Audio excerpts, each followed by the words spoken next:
Hi, I'm Amy Etchison, Interim Director of SIU Press. Sometimes referred to as a quirky patron saint of Chicago, Edith Rockefeller McCormick shaped the cultural landscape of the city.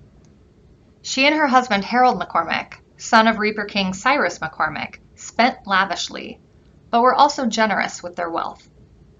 They founded the Chicago Grand Opera and the John R. McCormick Memorial Institute for Infectious Diseases, and Edith later donated the land that would become Brookfield Zoo. In our third and final video of this series, SIU Press author and historian Andrea Ross walks us through the passions of Edith and the tragic reasons why her story was untold for so long. There is so little of Edith left here in Chicago because she gave the land that started Brookfield Zoo. She was one of the founders of Chicago Grand Opera, and she and Harold, they underwrote that to the tune of hundreds of thousands of dollars every year, which was huge at the time. They started this Infectious Diseases Institute. She developed all this real estate, and there's so little left of her.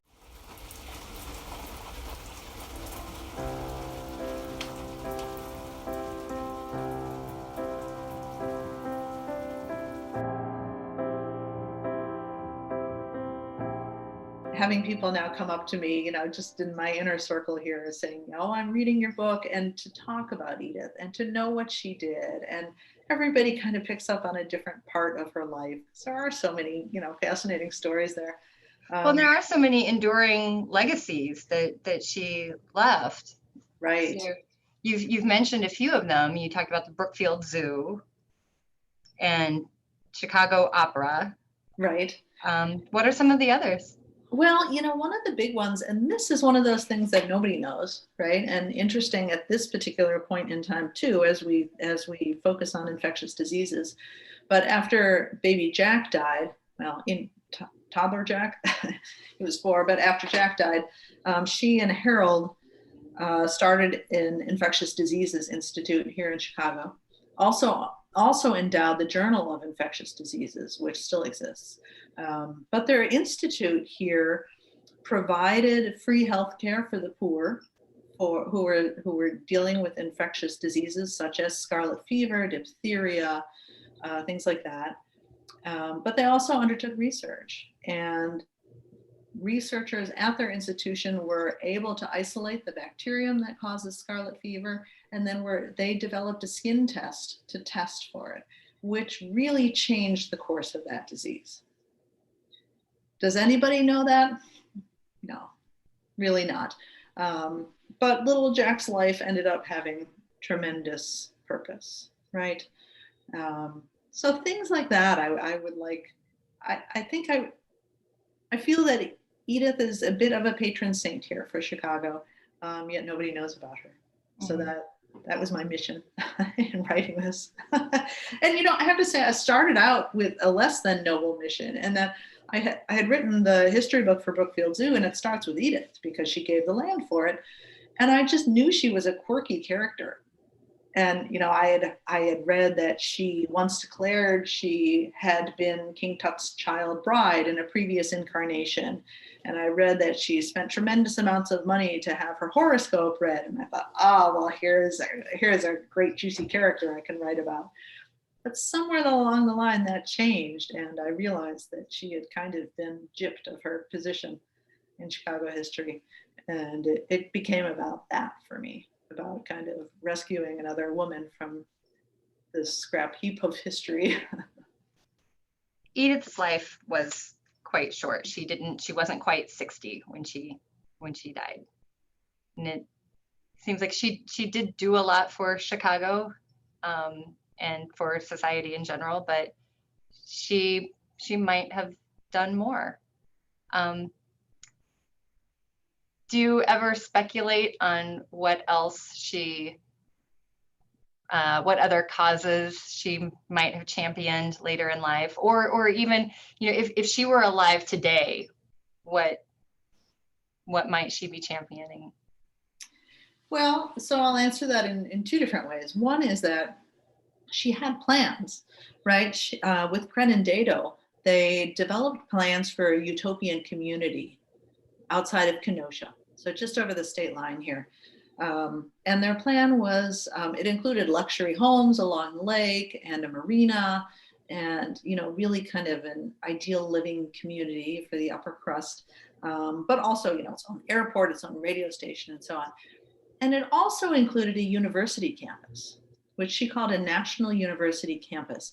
And the goal of this was to gather professors and maybe grad students and so on over the summers in this beautiful setting and have them learn from each other and rejuvenate and further their thinking at the same time.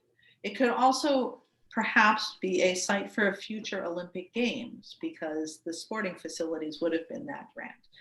So she had plans.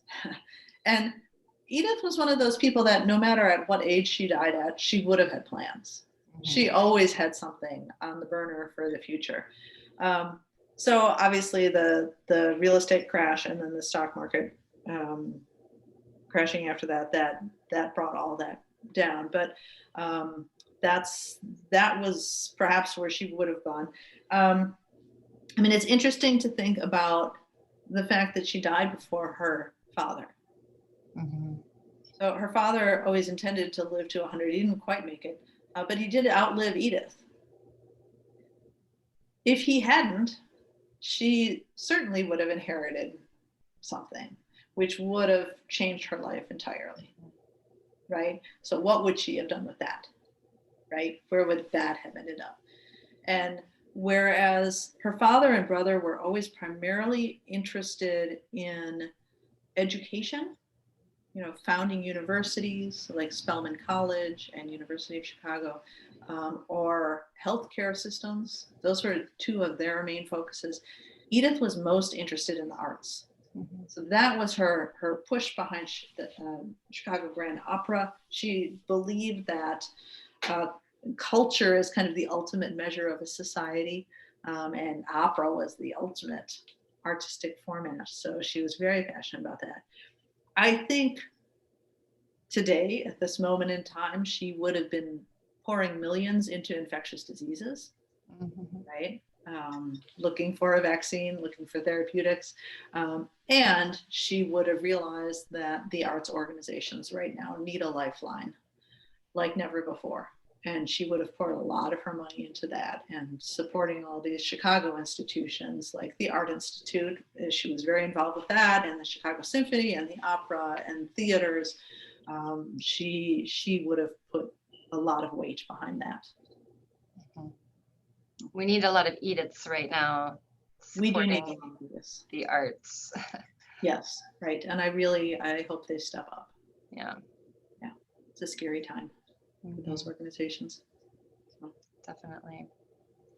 Yeah. Well, I want to ask you a few questions about your process of writing the book. Mm-hmm. And we've talked about it a little bit. You traveled some, and that the process of tracking down her story was made difficult because her correspondence was destroyed. Her papers were destroyed.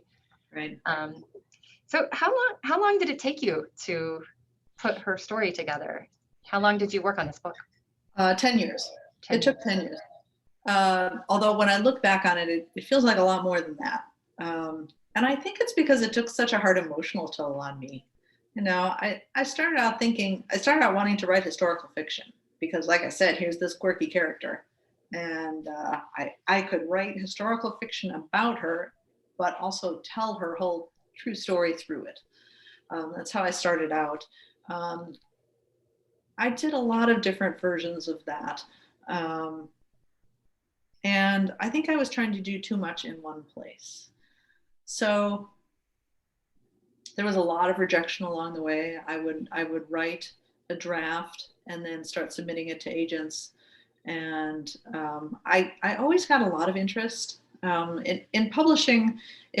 If an agent is interested, they will ask either for a partial, which is usually 50 pages of your manuscript, or a full, which is the whole thing. If they ask for the full, they're really interested, right? Especially if they had asked for a partial initially, and then they're like, oh, I like your writing, I want more. And I got a lot of those requests. And For the And full? sometimes you'd wait for months and not hear anything, and you don't know what's going on. But you got a lot of requests for the full manuscript or partial? For the full, Oh, yeah, wow. right. So, I mean, I knew there was interest out there, but somehow it was never quite right. So that rejection really took a toll on me, I have to say, because I don't know. I've always thought that I could write. I don't know. I just started really doubting whether I was able to do this or not. The irony of it is that through doing this historical fiction take on it, that I ended up taking a lot of fiction classes, went to a lot of writing conferences and workshops and writing groups and all of this.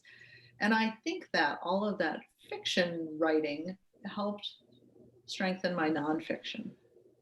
It reads like a good fiction novel.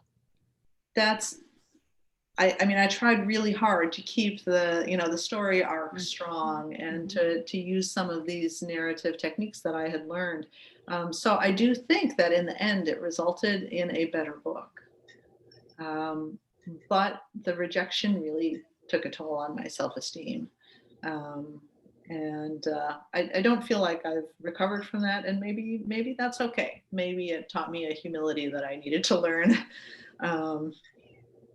So yeah, that was an interesting process. And then when I was then matched up with SIU Press, that was fantastic because the editors there really pushed me to develop this women's history storyline more.